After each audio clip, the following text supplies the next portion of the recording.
มีความคิดที่อยากลาสิกขาบ่ช่วยใส่สลิปได้บ่ปานนี้โยมอ้ายมีคำถามอยากสิถามเนาะโยมอ้ายก็ฮู้อยู่แล้วว่าโจบนสวงบวชมาได้9 ปี 10 ปีแล้ว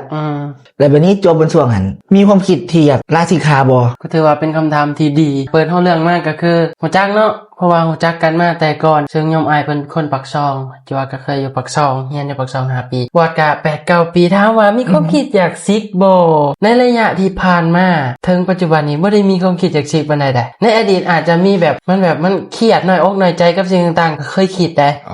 เคยคิดอย่างเช่นแบบเฮาตะกี้บวชน้อยๆเนาะมันก็เป็นเด็กน้อยก็อาจจะแบบผู้ใหญ่แน่เกเรขี้ดื้อก็เคยคิดได้เคยคิดอยากซิกคิดย้อนหยังย้อนว่าเห็นหมู่ซิกไปแล้วเขาเล่นเขาม่วนนะเคยคิดนั่นตะกี้นะแล้วก็ผ่านมาได้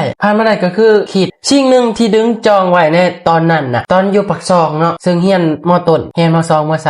ก็บ่อยากสิย้อนว่ายังเฮียนตอนนั้นน่ะมาแล้วพอเฮียนมาเลยจนถึงหันว่าจบม.ต้นได้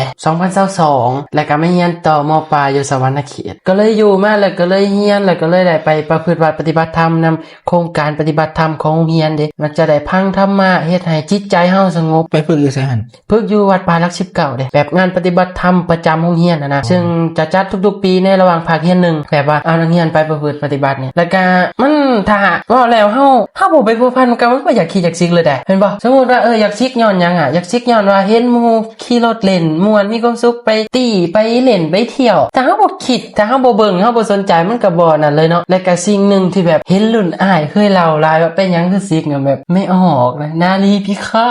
ตนาลีพิฆาตนาลีพิฆาตซิกย้อนหยังโอ้เข้าตัวให้ซิก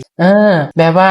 ก็ยอมรับเนาะว่าบางครั้งมันก็เขาเคยมีเนาะเคยมีแบบอาจจะมีนาลีรั่วไม่ออกทักมาจีบมาหยอกมาลมนะบางทีก็อาจจะขาดสติพังเพ้อคุยไปแล้วมันก็เลยเฮ็ดให้เกิดการดึงดูดที่อยากจะซิกออกไปนะเพื่อไปหาเขานะแต่หากได้เมื่อว่าเฮาบ่ไปพัวพันน่ะแซ่บหน้าก็แซ่บอยู่แต่ข่อยบ่ได้จริงจังบ่ได้ใส่ใจมันก็เลยแบบคิดเลยคิดได้ยังในเมื่อเฮาบ่ได้คุยเลยมันก็เลยบ่เกิดความแบบพัวพันบ่เกิดความสนิทสนมแล้วก็มันก็เลยบ่อยากออกไปเลยเพราะว่าสิ่งนึงคือบวชได้น้อยเนาะบวชได้อายุ9 ปี 10 ปีแล้วแบบเฮายังบ่เคยใช้ชีวิตความสุขทั้งโลกหลายเกินไปมันก็เลยเฮ็ดให้เฮาแบบอยู่วัดและอยู่ได้นะเพราะว่าส่วนละก็อยู่แต่กับธรรมะเนาะแม่นอยู่วัดอยู่ธรรมะตื่นแต่ดึกลุกแต่เช้าคือช่วงพรรษาก็ไหว้พระแต่ 4 โมง 3 โมงครึ่งต้องลุกเลยเด้หลังจากนั้นก็ไปบิณฑบาตมาช่วงแรกกันเล่าบทสูตรบทเทศเด้แม่นเคยบวชคือกันโยมอ้ายเพิ่นเคยบวชแต่ละเช้าต้องตื่น 4 โมง4 โมงลุกมาเตรียมไปฟังอิหยังก็ไหว้พระไหว้พระไหว้พระเช้าแม่ไหว้พระเช้าทุกมื้อแหละแม่นแล้วก็แรงๆตอนแรกก็ไหว้เฮือนไหว้แม่นเอิ้นว่าไหว้พระเช้าไหว้พระแรงอันนี้มีคำถามอีกคำถามนึงได้อันนี้ แบบว่าเคยบวชมาก่อนนะบวชนี่ มีอย่างเนาะย้ำก่อนนะว่าคลิปนี่บ่มีการแบบเตรียมกันนะถ่ายกันมาเลยโอเคเอาอย่างช่วยใส่สลิปได้บ่